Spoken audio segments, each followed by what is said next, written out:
Ciao a tutti, sono Claudio e il caffè è la mia passione. Oggi andremo a recensire l'Essenza Mini di Nespresso, la macchinetta per Nespresso più piccola che ci sia. È una macchinetta che conquista per il suo design minimale, è veramente piccola ed elegante. Come potete vedere è caratterizzata da una dimensione di 8,4 cm di larghezza, 20,4 di altezza e 33 di profondità, è veramente piccolissima. Questo comporta anche dei compromessi, il serbatoio è solo da 600 ml e il raccoglicapsule tipico sistema Nespresso contiene solo 6 capsule. Tende a non utilizzarla per la settima capsula, altrimenti potrebbe rimanere incastrata all'interno della macchina. Anche i contenitori delle acque grigie sono molto piccoli e questo farà sì che dovrete spesso svuotarli. Essendo composti sono veramente scomodi da pulire e infatti secondo me è una macchinetta che si presta a un utilizzo prettamente casalingo di chi non fa troppi caffè al giorno.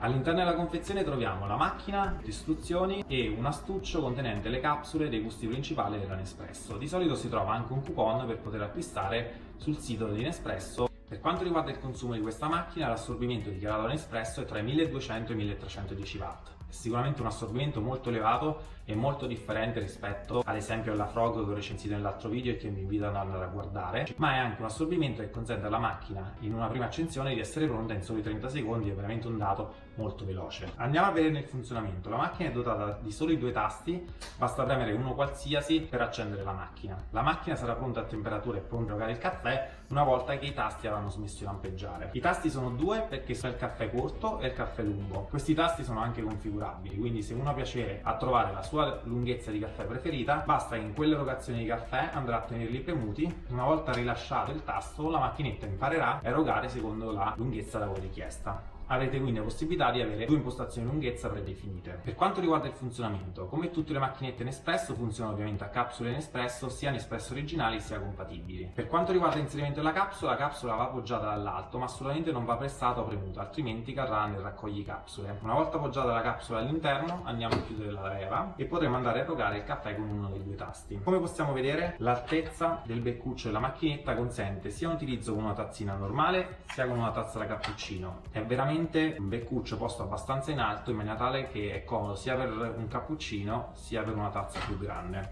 Andiamo adesso a parlare di come pulire questa macchinetta in utilizzo quotidiano. Innanzitutto il serbatoio, per aprirlo bisogna aprirlo così e si va automaticamente a sganciare e può essere risciacquato sotto l'acqua facilmente. E in più è molto importante fare la decalcificazione a seconda di quanti caffè fate ogni giorno. Io consiglio di farla almeno ogni 1, massimo 2 mesi, perché il calcare è il peggior nemico della nostra macchinetta. Per rimettere a posto il serbatoio basta schiacciarlo un po', premerlo e avvicinarlo alla macchina. Per la decalcificazione consiglio sempre o un prodotto biologico poco aggressivo verso la macchina e verso il nostro corpo, oppure un aceto di vino che basta metterne 200 ml all'interno del serbatoio, erogare un primo caffè, aspettare circa 15 minuti che faccia effetto e poi svuotare tutto il serbatoio di aceto e fare 2 serbatoi di risciacquo. Le altre cose che si possono pulire in questa macchinetta sono semplicemente i contenitori delle acque grigie, che in questo caso sono 2, e il contenitore raccoglicapsule.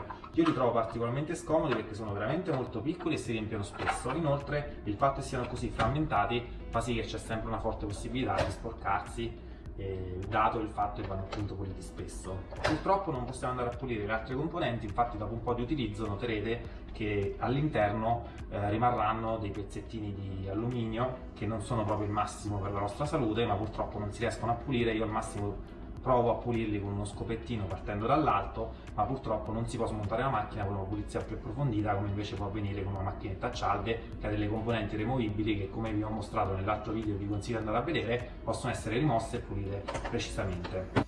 Adesso ci spostiamo e andremo a vedere più da vicino il funzionamento di questa macchinetta. Andiamo ora a testare la temperatura del caffè in una prima erogazione partendo appunto dalla macchina spenta, prima accensione, vedremo quanto tempo ci mette per arrivare a temperatura e la temperatura del primo caffè erogato, che è sempre un valore che a noi amanti del caffè ci piace sapere. Accendiamola cliccando uno dei due tasti, appena le luci avranno smesso di lampeggiare la macchina sarà pronta per erogare. Prepariamo intanto una capsula che andremo a inserire all'alto senza premerla ma facendola semplicemente cadere all'interno dello spazio e andando a chiudere la leva. La macchina è già calda e andiamo ad erogare il caffè e a monitorarne la temperatura.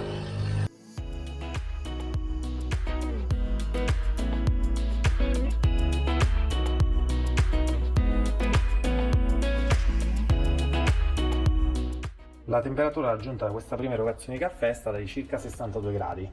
Adesso andremo a ripetere lo stesso esperimento con la macchina già calda, erogando un secondo caffè.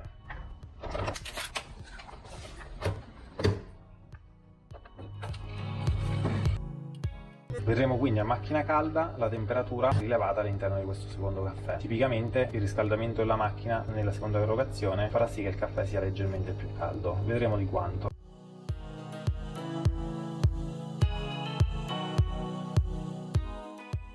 Abbiamo raggiunto una temperatura di 68 gradi. La macchina si spegne tenendo contemporaneamente premuti due tasti, altrimenti l'autospegnimento dopo 9 minuti. Se si vuole avviare il programma di calcificazione basta premere contemporaneamente a macchina spenta tutti e due i tasti.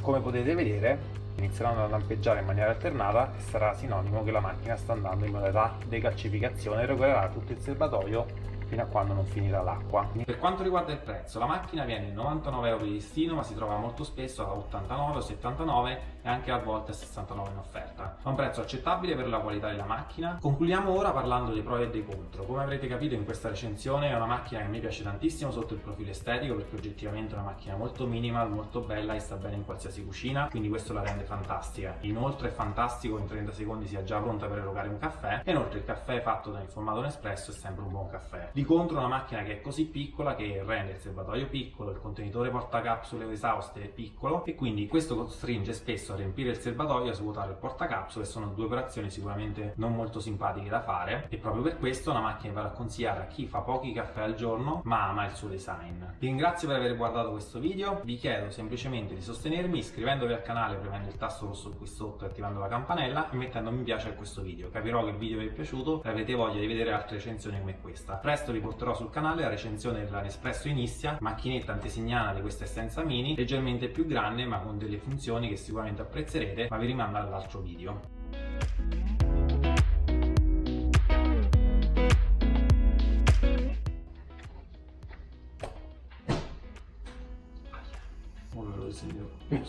Oggi non mi vengono le parole. Ce l'ho. E ovviamente un bel gesto in espresso faccia. Un bel gesto.